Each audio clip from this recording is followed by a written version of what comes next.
The Samsung Galaxy S24 is a great choice for Android fans with exceptional battery life, top-notch performance, and a sleek design that can stand up to some abuse. It's got almost enough features to be called Ultra, instead packed into a smaller phone that's easy to pocket and use one-handed.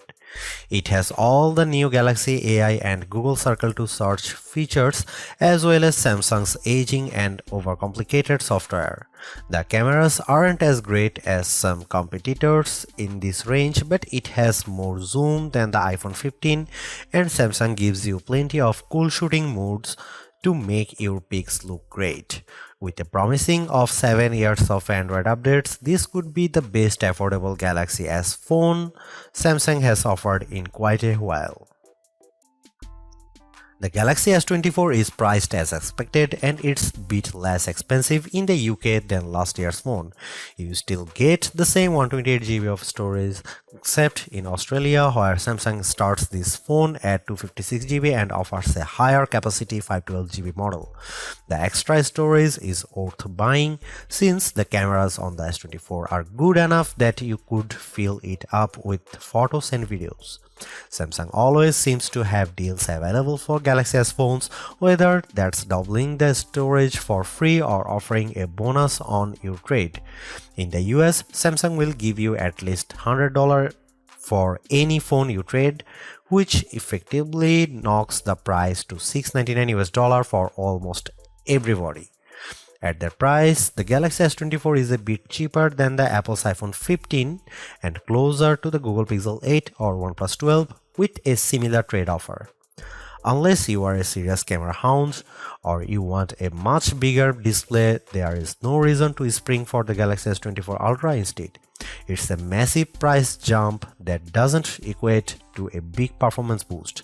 Sure, the Ultra is a bigger phone with a bigger battery inside, so it lasts a bit longer, but otherwise performance is very similar when you are playing games or running intense apps like Adobe Lightroom or photo editing. The Galaxy S24 is a great value compared to the competition at this price. It's far more powerful than the Google Pixel 8, and though both phones come with a promise of 7 years of Android updates, it's easier to envision the Galaxy S24 lasting until 2031, while I can't imagine a Pixel 8 that's capable of anything in 7 years. Compared to the iPhone 15, you certainly get a lot more with the Galaxy S24, including a real zoom lens and a much bigger battery, but the experience is entirely different. Apple phones work best when you know more people with Apple phones, so if all of your friends are on iPhone, it may be worth getting a phone with iOS 17 so you can name drop and blue bubble all you like. Apple phones also tend to hold their value better than Android phones, so that gap is closing every year. The Galaxy S24 may be the best model of the family, but it's no slouch in the terms of specs. It has the same Snapdragon 8 Gen 3 processor that makes the Galaxy S24 Ultra blazing fast, and it has more camera option and a bigger battery than a comparable iPhone 15. The display is also better than other phone size. It's brighter than even the Pixel 8, with better color accuracy as well. The Samsung pendulum sways back and forth between copying Apple and striking out on its own. This year, the Galaxy S24 is much closer to the iPhone 15 design than it has been in many years, while the S24 Ultra looks just a bit more unique. It's the curve at the corners of the display that really bring home the similarity. The Galaxy S24, like an iPhone, is well-rounded at the corners, while the S24 Ultra is all right angles. This is not a terrible thing, it just isn't very unique. At least Samsung has some nice colors this year. My review unit came in the cobalt violet color, which is very pretty but a little sad, like the stormy purple Apple once used on its iPhone. More vibrant are the sandstone orange and amber yellow options. I wish they were a bit more saturated and prime, but they do look natural with a nice matte finish and texture to the back glass. The glass is unfortunately Gorilla Glass Victus 2, which was the best of the best last year, but now we have seen Gorilla Armor on the Galaxy S24 Ultra and it's hard to settle for less. My Galaxy S24 review unit already has a scratch on the back glass and I don't have a case for this phone yet. Gorilla Armor is more scratch resistant and Samsung has done a great job reducing reflections and glare, but only on the Ultra model. Samsung still does a great job keeping its phones thin and light. This is no Ultra, and if you want a phone you can use with one hand, the Galaxy S24 is a great option. It's thinner than the iPhone or Google Pixel, and it's also the lightest of the bunch. Usually, a lighter phone means less battery inside, but the Galaxy S24 beats all competitors for battery life, so it's not a concern. Samsung is a perennial favorite when it comes to smartphone displays, and the Galaxy S24 is no disappointment, but it also isn't the clear winner in any aspect. I enjoyed reading web pages, playing games, and editing photos on the smaller screen, and even small text was legible and sharp. The screen was also plenty bright, even in outdoor sunlight, taking photos with the camera.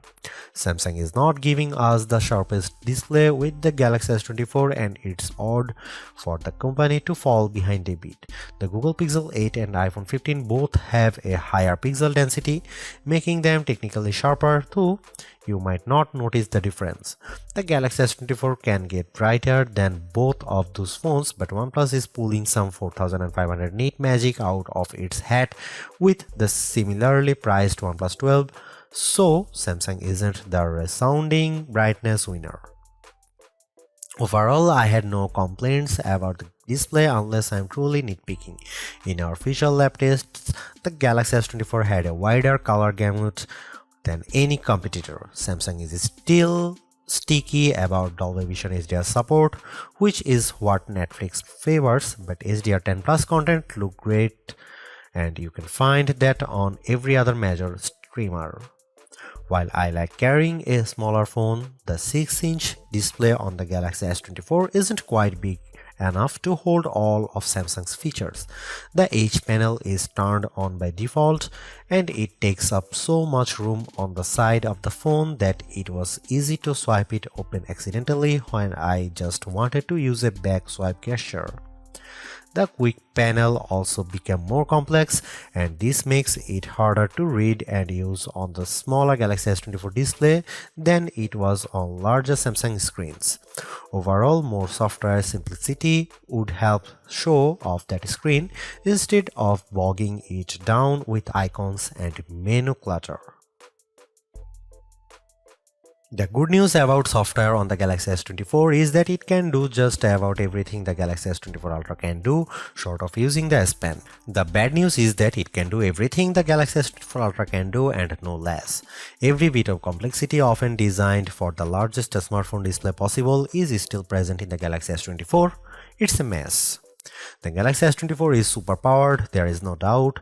There are big software features like Samsung DeX, which gives you a Chromebook-like interface when you plug your phone into an external monitor. There are also fine, granular controls over everything from battery and power management to Wi-Fi and networking to screen response and menus too. Well, everything. There is no end to what you can do with the Galaxy S24 and it is easy to get very lost. Samsung needs to simplify. There are too many features that are impossible to find, like wireless power sharing, which should let me charge my earbuds by setting the case on top of my Galaxy S24. Unfortunately, I can't find the button to make this happen, not without a treasure map and a pickaxe. The software problems are starting to feel like laziness. In setting up my Galaxy S24, I was excited when my older Samsung phone found the new S24 quickly and offered to transfer all of my stuff. This process quickly failed without warning and I had to repeat it. After it failed the second time, I was asked on another screen to use Samsung Smart Switch, which somehow worked. Why not just start there? The first time I turned on the Galaxy S24, I needed to update a ton of apps in the Google Play Store and the updates failed, then disappeared. I opened the Galaxy App Store and found a slew of updates there as well, even though there was no notification. My Galaxy was suddenly downloading strange Samsung software, including a blockchain manager. I don't use anything blockchain at all. Then there are all the apps. There are too many apps from Samsung, too many apps from Google, and somehow even Microsoft gets its own folder. On a Samsung phone running a Google operating system? Good job, Microsoft. I hope it got what it paid for. All of this just feels lazy or cynical or both. It doesn't feel like Samsung has my best interest at heart from the moment I start using the Galaxy S24. It feels like the software is pushing me to do more, to buy more and use more. I just want simplicity. I just want it to work. Sure, the Galaxy S24 Ultra is our top camera phone, but that doesn't mean the Galaxy S24 is a slouch. Most of the great work Samsung has done improving its image processing carries through here. Photos I shot with the Galaxy S24 look better, more natural than photos taken with either the Galaxy S23 or my iPhone 15. You also get a real zoom lens with the Galaxy S24 and it helps a great deal. Having a real 3x zoom brings you closer to the field on the stage even if the zoom lens is paired to a awfully small sensor that produces images with more noise and blur than I'd like. No matter, neither the Pixel 8 nor the iPhone 15 has optical zoom around back, and real zoom is always better than digital zoom, all things being equal. You might occasionally get better shots from the main camera on the iPhone 15 and the Google Pixel 8 does a better job with low light images, but the Samsung Galaxy S24 is much more versatile.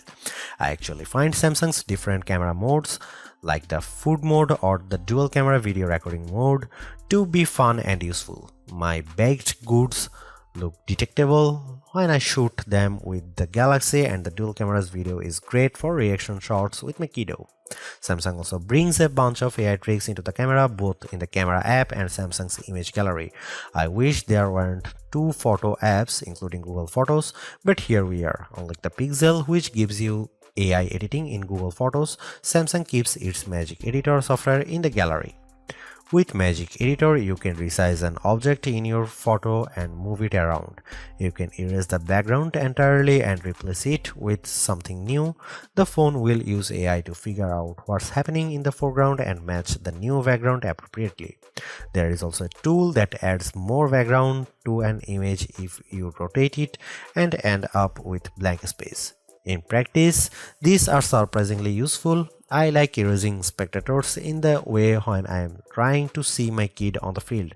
The generative AI did a nice job without a heavy hand, and the results usually looked natural enough. I hope Samsung doesn't go too much further into creating fake imagery, but the Galaxy S24 will affix a watermark to images that have been edited using AI. Here you can see some camera samples.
Don't let the smaller size of the Galaxy S24 fool you. Samsung has given this phone the same powerful Snapdragon 8 Gen 3 for Galaxy processor found in the Galaxy S24 Ultra.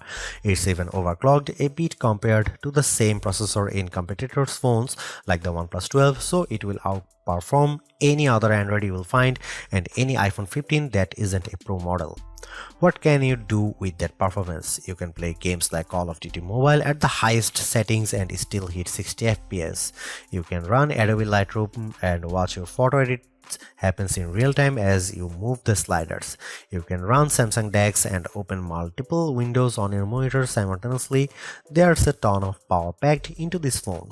The only time I saw a real delay was when I used the new Google and Galaxy AI features. Holding down the home button to activate Google Circle to search took a few moments. In fact, I wasn't sure the feature was actually working at first because I wasn't patient enough waiting for it to start.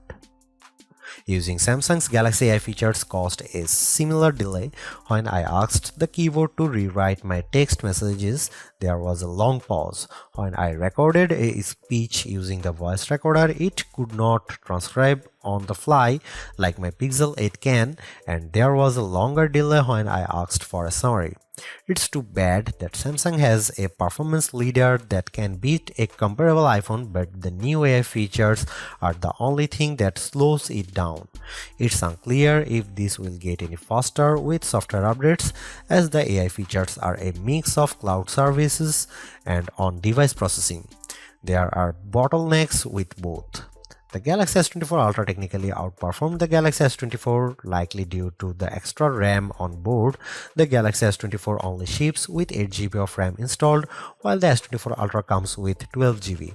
In practice, it was hard to see a differences unless I held the phones side by side, and then I noticed the Galaxy S24 Ultra finishing some tasks just a bit faster. The Galaxy S24 was still able to open multiple apps at once and handle gaming at the highest graphics levels, so I had no complaints about its performance. The Galaxy S24 has a battery that is only slightly larger than last year's Galaxy S23, but battery life has seen a significant improvement, giving me hours more active screen time and lasting a full day with little trouble. On a normal day of use, the Galaxy S24 lasted until bedtime with no trouble. On a day of heavy gaming and photography, I still lasted the evening with a quick top-up while I was making dinner. I wish the Galaxy S24 would charge faster, as things haven't improved since last year. I was able to get the battery to just over 50% in 30 minutes, just like with my iPhone 15.